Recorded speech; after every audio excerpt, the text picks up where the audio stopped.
Good morning. Good to see you. Didn't Matt do a good job last week? He just really did an awesome job.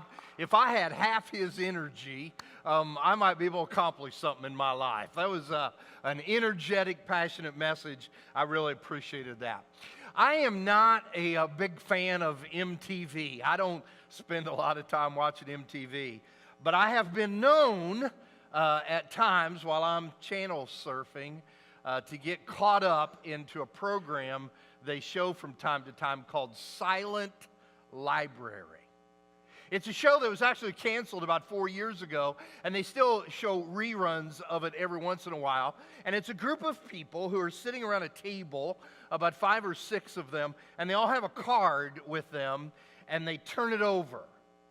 And if you draw the wrong card, then something very unfortunate is going to happen to you. And your buddies around the table have to watch this happening to you, and they can't laugh because they're in a library. I saw an episode recently where one of the guys had the bad draw of the card, and so he had tennis balls attached to his body that were on the end of a bungee cord.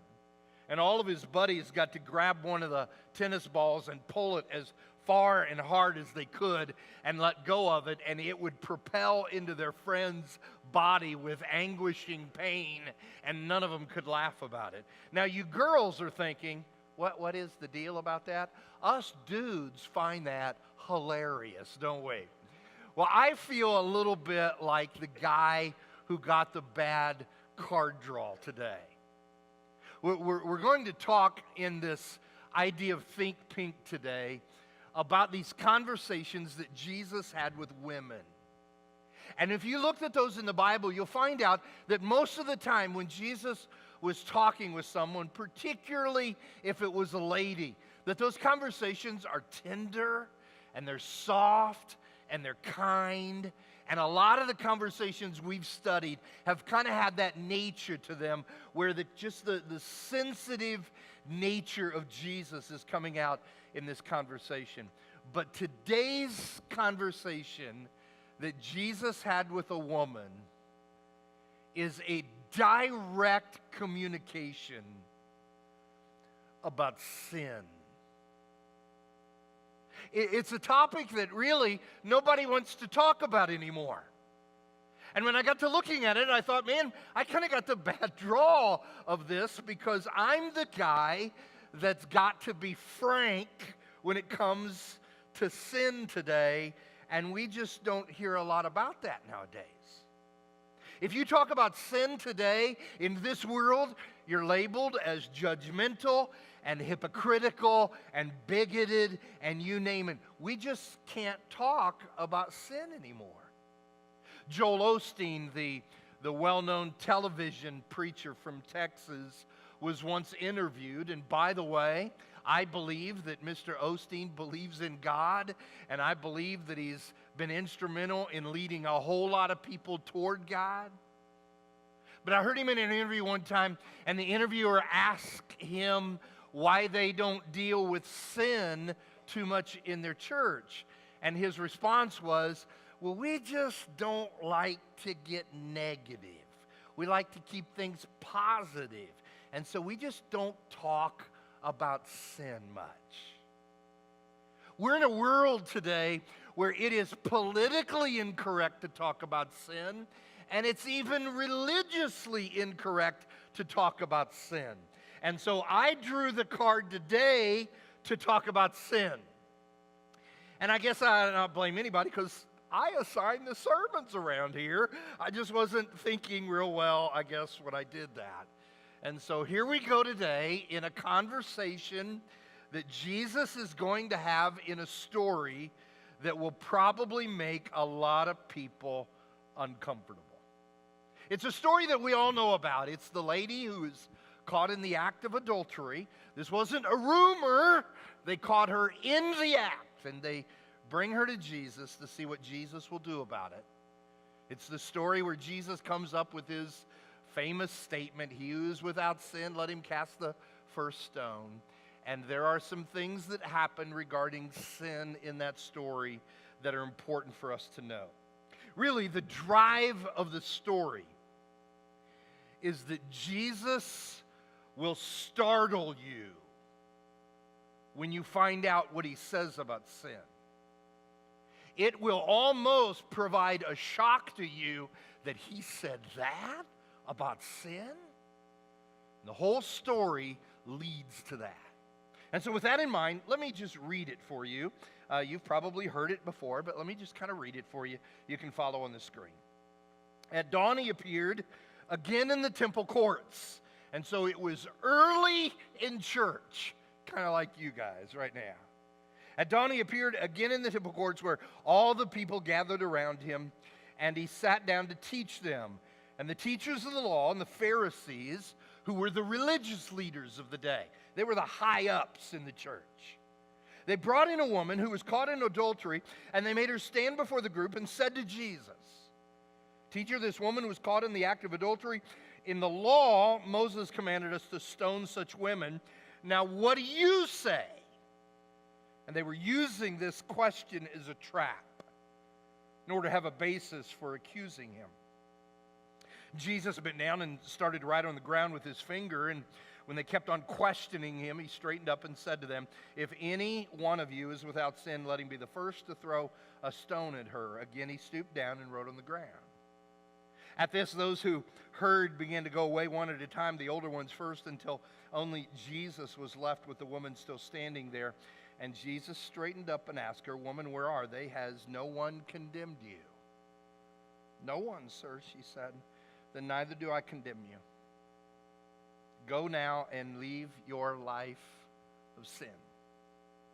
Now, the whole story leads to this one aspect of what Jesus said about sin in a startling, shocking way. But in order to really let that sink in and understand it and the power of it in the text, there are, before you even get to the startling comment about sin, there are several aspects of sin in the story that are important to understand. There's more than we can really deal with today, the time that we have, but the whole story has all kinds of reminders about what sin is and what sin does. And when you captivate all those, when those are captured by you, then when Jesus comes and says what he does, it will startle you. And so it's important to see these kind of dynamics about sin in the text. For example, here's one of them. And it's the idea that sin is divisive. It is supposed to be that way. And here's what I mean by that in the story. These religious leaders who brought this lady in that day, they didn't care about that lady. They didn't worry themselves that she was sinning. They had no desire to help her or hurt her in any way. They were using this to divide themselves with Jesus. See, no matter what Jesus said to them, he would lose. If he said, "Yes, stone her," then that contradicted everything he did in his ministry. He cared about outcast, hurting, messed up people. And so if he said stone her, that just didn't sit well with who he was. And if he said, "No, let her go," then that means that he didn't care about the law of his Father. And so no matter what Jesus said, he would be wrong. And they knew that. And they were taking sin to try to divide them with him. I want to suggest to you that that is intentional. I'm not here this morning to make us all feel good. Sometimes I do that. That's the purpose of my messages, is that we walk out on a cloud and we say, "Man, that feels good to learn what we did, and that's great, and that's awesome. We feel great." And that's not the sentiment of this text.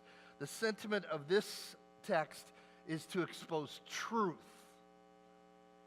And we live in a world today that has progressively tried to get rid of the division of sin. We've tried to get rid of the dividing line of sin because now we're told to be tolerant of everybody.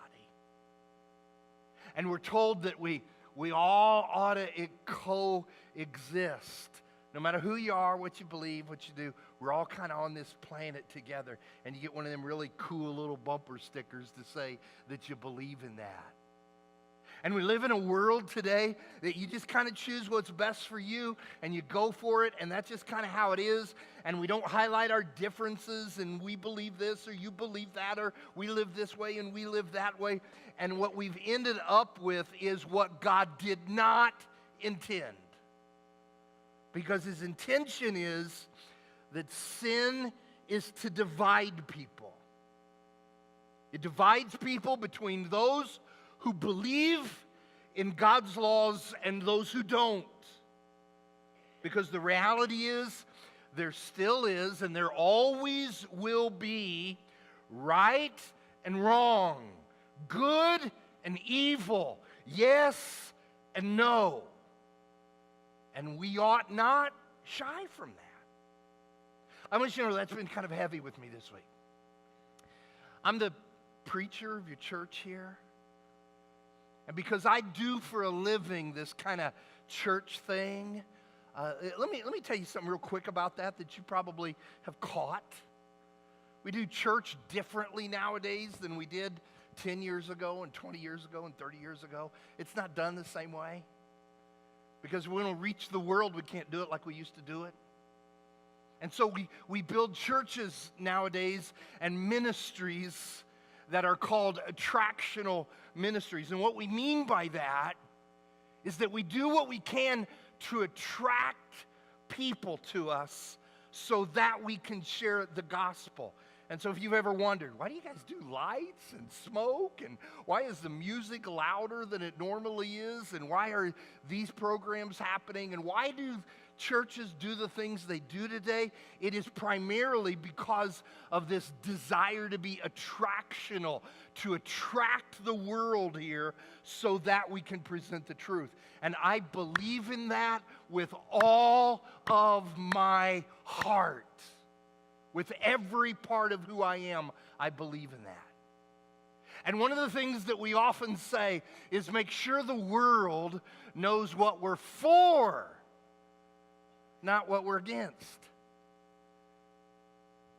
And I don't know that that's right. I want to create ministry in our world today in which people from the outside know we've got something they don't have and they are attracted to this. But listen, be careful that we ever fall to a point where we say all that we can really say is what we're for, because here's the real deal, is that God always has and always will be against some things, and we ought not be embarrassed about that. We ought not shy from that. See, sin is intended to divide people between those who believe and follow God and those who don't believe and don't follow God. My dad taught me and my brother, and that then has passed down to his grandchildren, the sport of golf. I've talked about that a lot. And when my dad kind of started that as a young man, and then he began to pass it on to us, one of the things he taught us was just the intricate details of etiquette in that sport. You don't ever touch the ball. You don't ever hit until it's your turn. And all the gentlemanly etiquette things we learned, and we've always passed those down. And so we're very concerned about all the etiquette with golf. The last time I played with my dad, his ball had went over and it got right behind a tree. And so I was driving the cart and I got up near the tree and I was kind of joking with him. We saw the ball it's right behind the tree. And I said, "What are you going to do about that, big boy?" And he got that cart and he goes, "I'll show you what I'm going to do about that." And he walked over and he bent down, he picked the ball up and he threw it out in the fairway. And I said, "What's that about? You can't do that." He said, "When you get my age, you can cheat. And when you're 80 and you have dementia, that all makes sense. But it doesn't work that way with God. God doesn't change his expectations. And somewhere along the line, people who really believe in God will buy into that. That we're different when we follow God. We are divided from people who don't follow God. And it is intended to be that way. That's one of the aspects about sin that kind of come up in this story. Here's another one that just kind of really grabbed me. And it's the idea that sin can be fuzzy at times. We kind of make it fuzzy. There's all kinds of problems in this story. I don't know if you've ever carefully read through the story. We tend to only focus on the end of the story, but there's all kinds of just goofy stuff in this story. For example, where's the man in this act of adultery? Where's he at? The actual law said in the Old Testament that if someone was caught in the act of adultery, both the man and the woman should be punished. And we don't see the guy anywhere. It's just kind of fuzzy a little bit. And if the truth be known, in that particular time, about 30 AD, let's just look at it like that, Jews couldn't put people to death for their religious laws.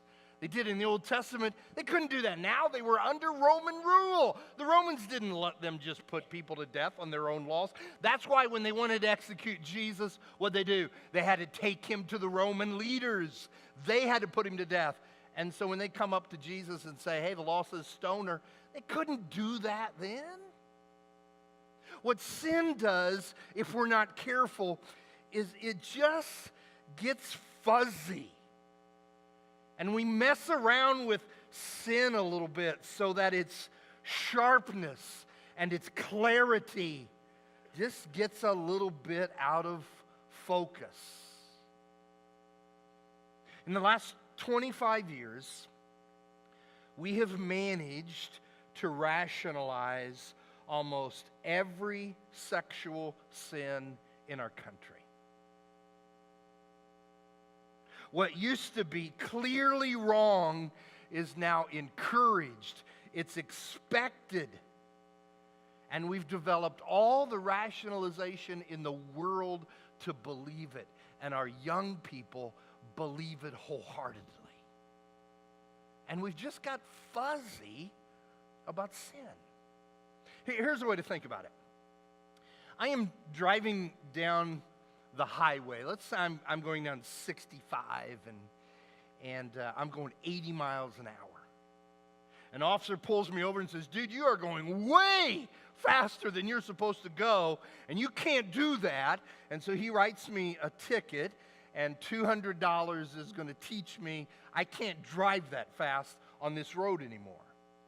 Now, the second time I'm coming down that highway, I'm going 80 miles an hour too, and the officer pulls me over again and says, dude, you are just going way farther and faster than you're supposed to go. And I say, I know I am, but man, my kids were a wreck this morning. It took forever to get them going. They're running me late. My boss isn't going to be happy. I'm probably going to be there late. And he says, you know what? I understand that. I had little kids one time too. They kind of drug me crazy once in a while. I don't want you to get in trouble at work. I tell you what, I'm going to write you a warning. Don't drive as fast anymore. I'm not going to give you a ticket. I'll give you a warning.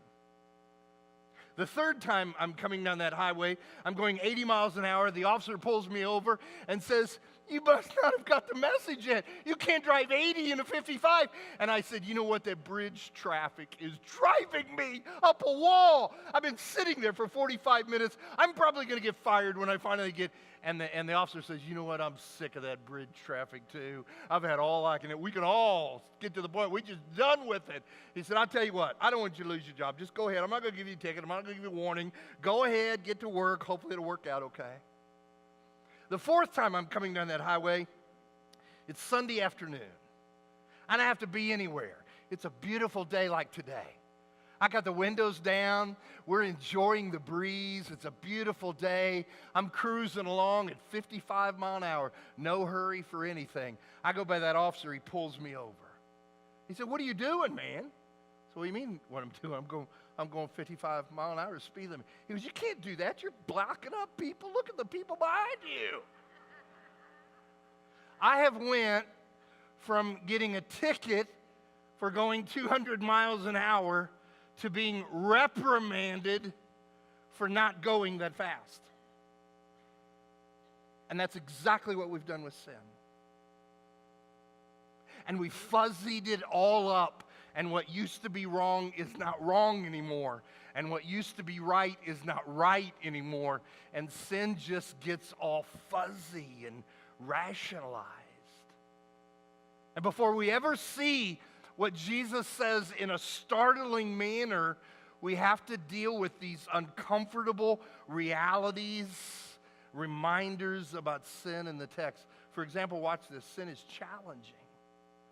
Sin can be incredibly challenging. In fact, that's where the religious leaders took this, and they did it rightfully, because they eventually looked at Jesus and they asked the question, where do you stand? Where do you stand on this? And can I ask you to do that?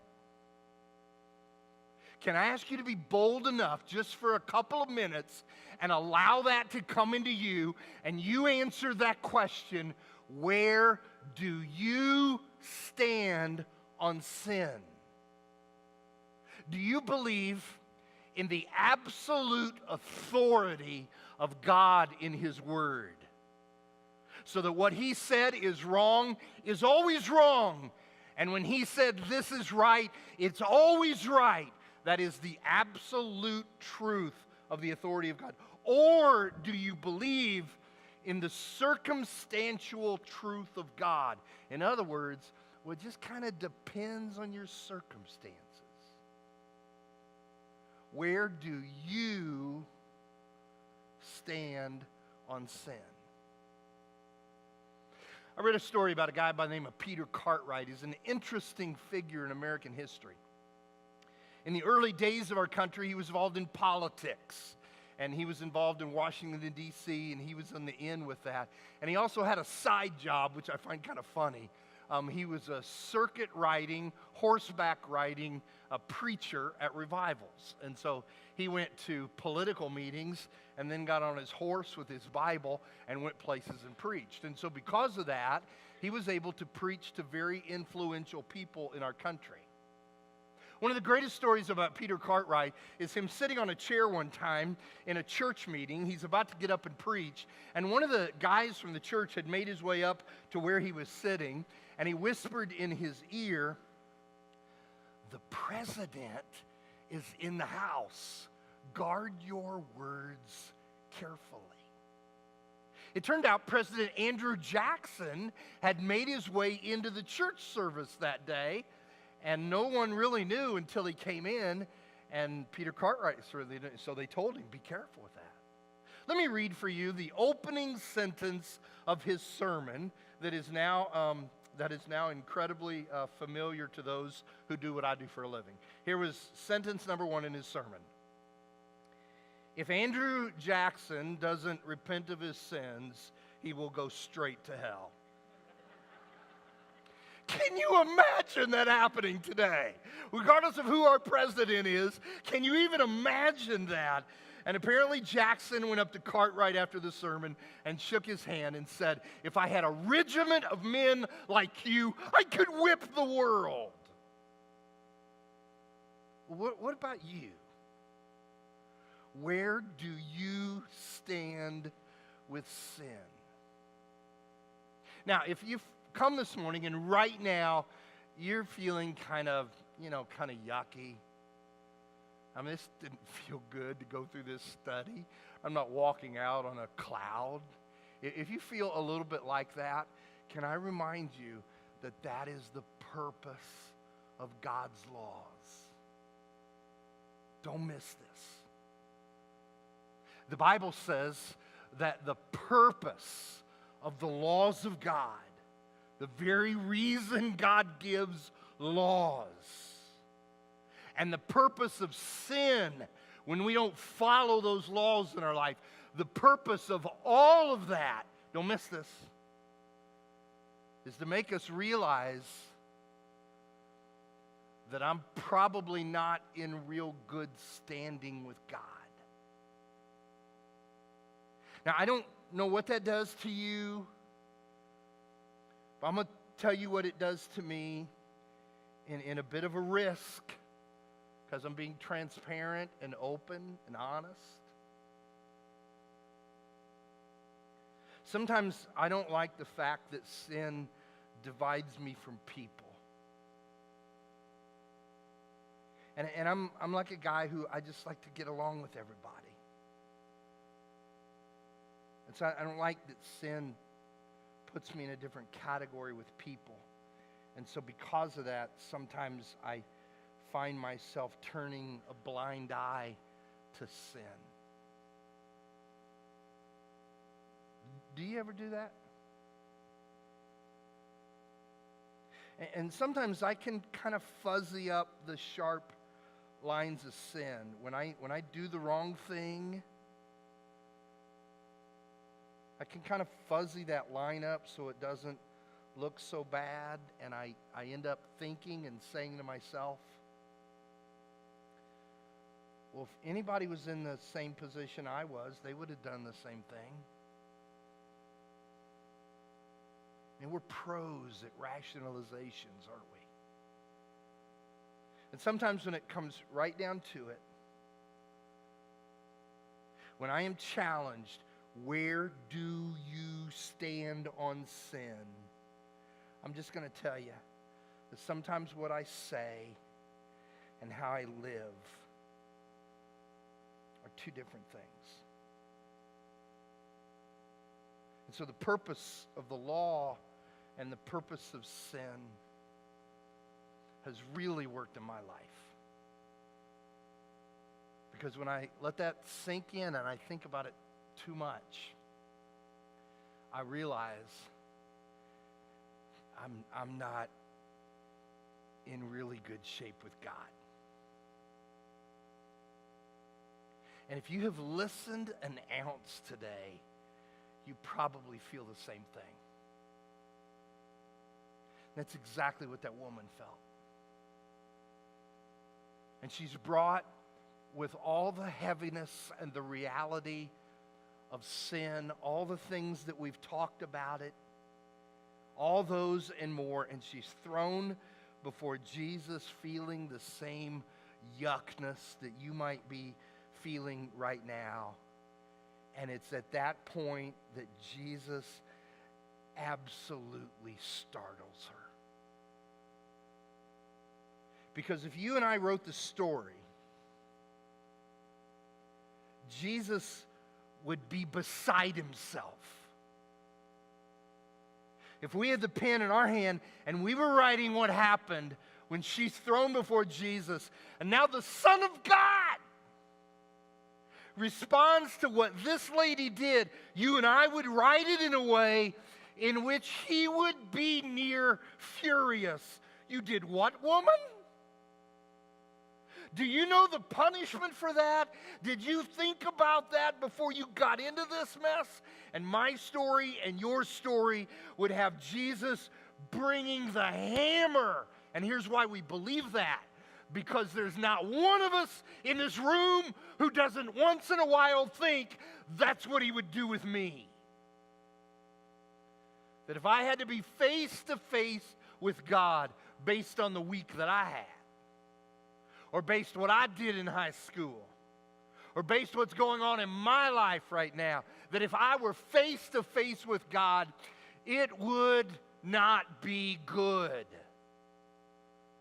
And we all wrestle with that guilt and that shame and that yuckness when we deal with it directly like we've dealt with it today. And that's why what Jesus says is absolutely, totally startling. Because he looks at her and says, I don't condemn you. If you want to write that in a positive format, it would be this: I forgive you.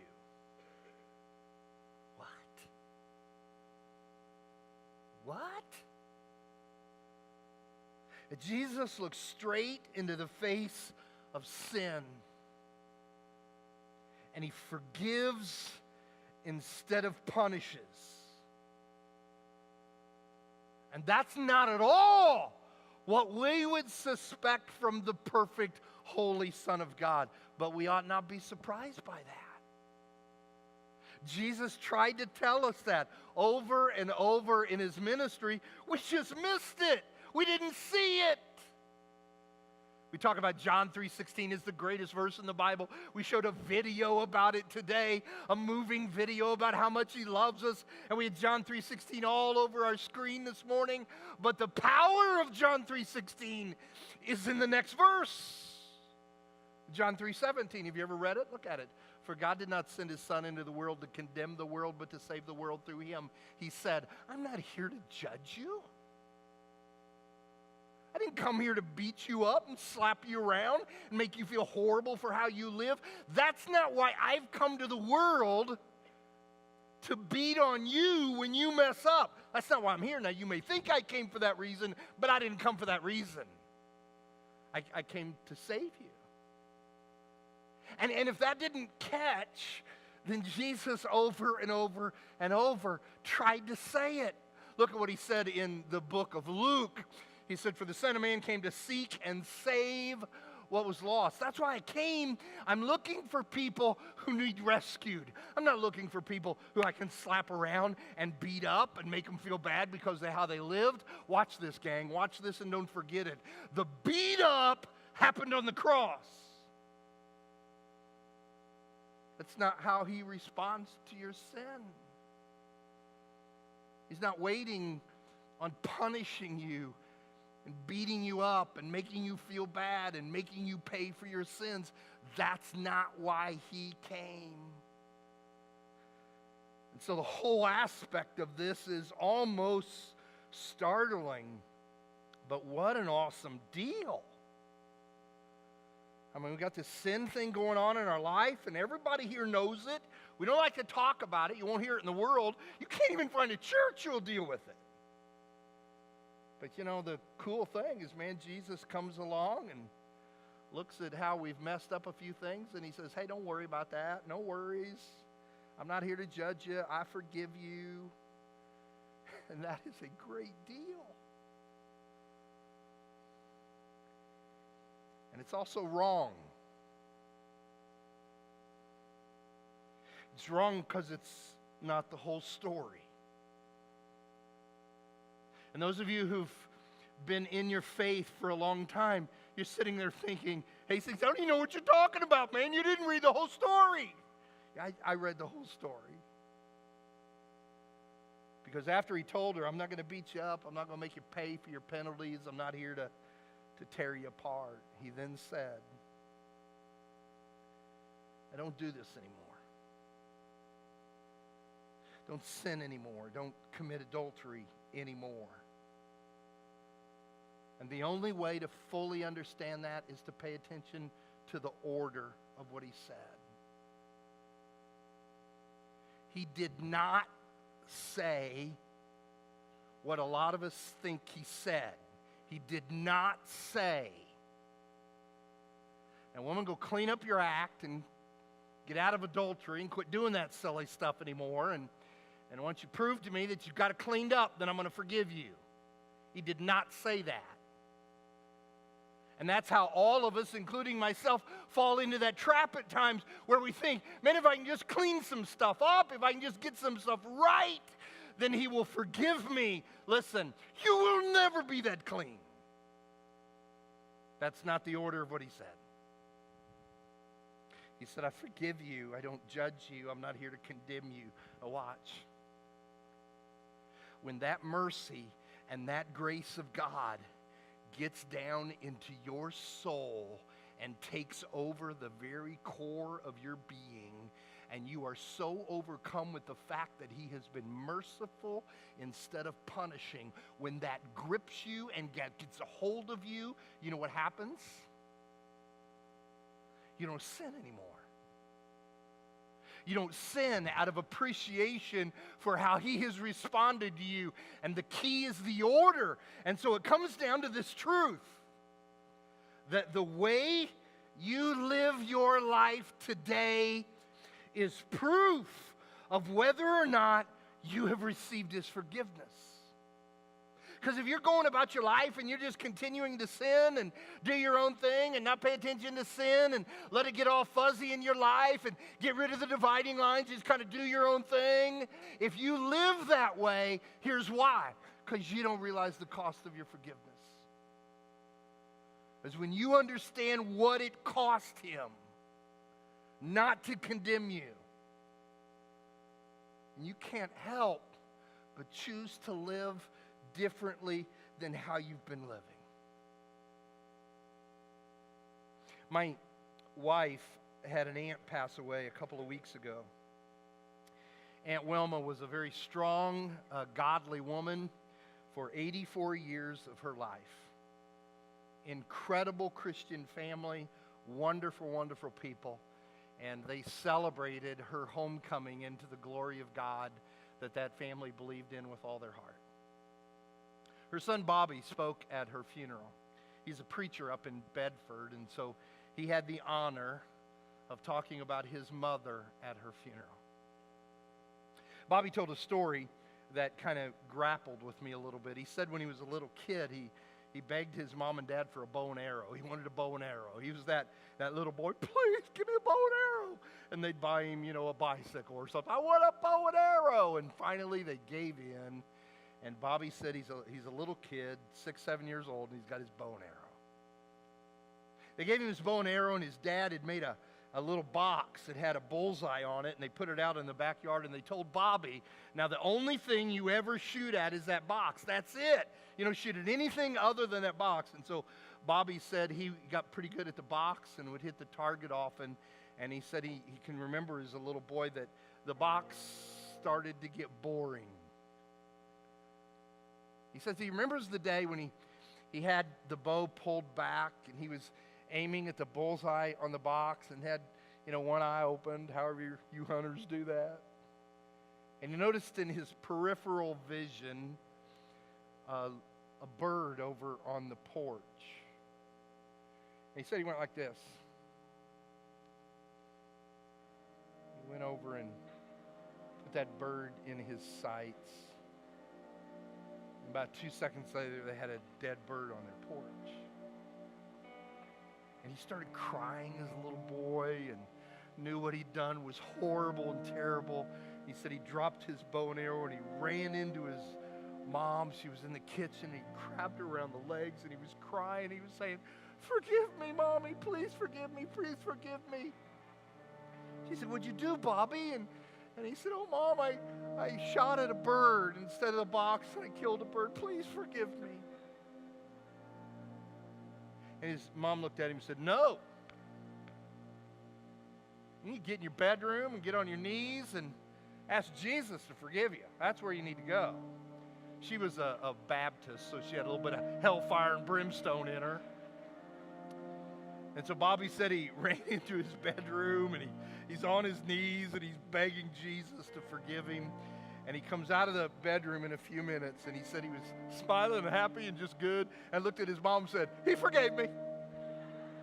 And I love that confidence of a little boy. And then he said this to his mom. And Mom, I'm sure not going to shoot any more birds anymore. And that's exactly what Jesus told that woman. And that's exactly what he might be telling you